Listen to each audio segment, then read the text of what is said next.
ማርያም ሆይ በሉ።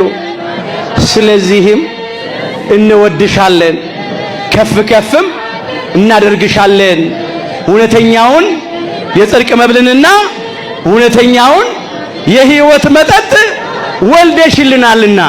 በቃ ለዚህ ነው የምንወዳት፣ ለዚህ ነው ከፍ ከፍ የምናረጋት፣ ለዚህ ነው የምናመሰግናት የምናወድሳት። ቅድስተ ቅዱሳን ድንግል ማርያም ወላዲተ አምላክን እናመሰግናታለን እናወድሳታለን። አናፍርባትም። እንዲያውም እፍረታችን በሷ ምክንያት ነው የተወገደው የራቀው። ለመዳናችን ምክንያት እሷ ናት። አንቺ ከሴቶች የተባረክሽ ነሽ፣ መርገመ ሥጋ መርገመ ነፍስ የሌለብሽ፣ በረከተ ሥጋ በረከተ ነፍስን እያማለርሽ የምታሰጭን ነሽ ማለት ነው። የማኅፀንሽን ፍሬ ቡሩክ ነው።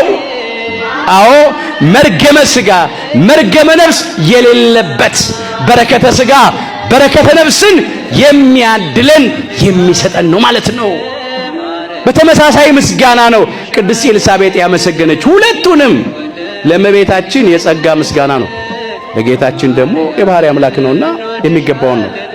እንደገና በሉ አንቺ በሉ ከሴቶች የተባረክሽ ነሽ፣ የማኅፀንሽን ፍሬ የተባረከ ነው።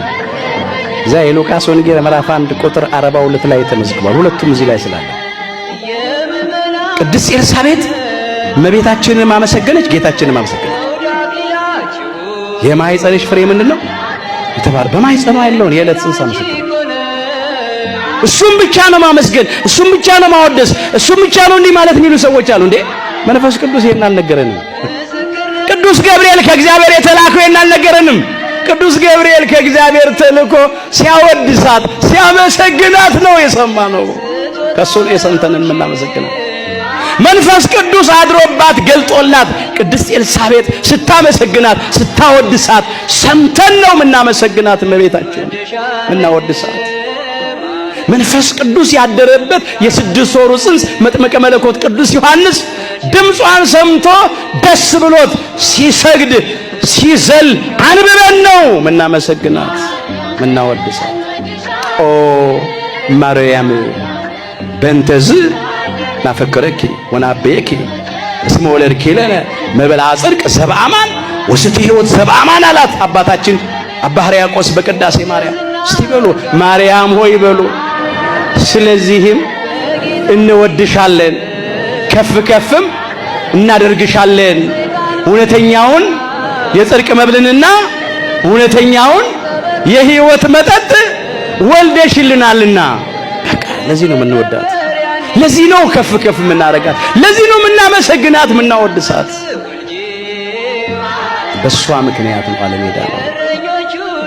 በአምላክ ልቡና ታስባ ትኑር የነበረች ሁለተኛ ሰማይ የተባለች በነቢያት አንደበት በብዙ ምሳሌ የተመሰለች ትንቢት የተነገረላት ሱባኤ የተቆጠረላት ጸጋን ሁሉ የተሞላች አምላካችን ጌታችን መድኃኒታችን ኢየሱስ ክርስቶስን በድንግልና ጸንሳ በድንግልና ወልዳ የሰጠችን ለዘላለም በድንግልና የምትኖር አዝላ የተሰደደች በማስተማር ወራት ያልተለየች በመስቀሉ ስር በሐዋርያውና በወንጌላዊው በቅዱስ ዮሐንስ ወልደ ነጎድጓድ በኩል ከአምላካችን ከጌታችን ከመድኃኒታችን ከኢየሱስ ክርስቶስ የተሰጠችን የጸጋ ስጦታችን ሽልማታችን በረከታችን ክብራችን አክሊላችን ናት ቅድስተ ቅዱሳን ድንግል ማርያም ወላዲተ አምላክ። የእናት ልመና ፊት አያስመልስ አንገት አያስቀልስ ነው። ሲሆን በውድ ነው፣ ሳይሆን በግድ ነው።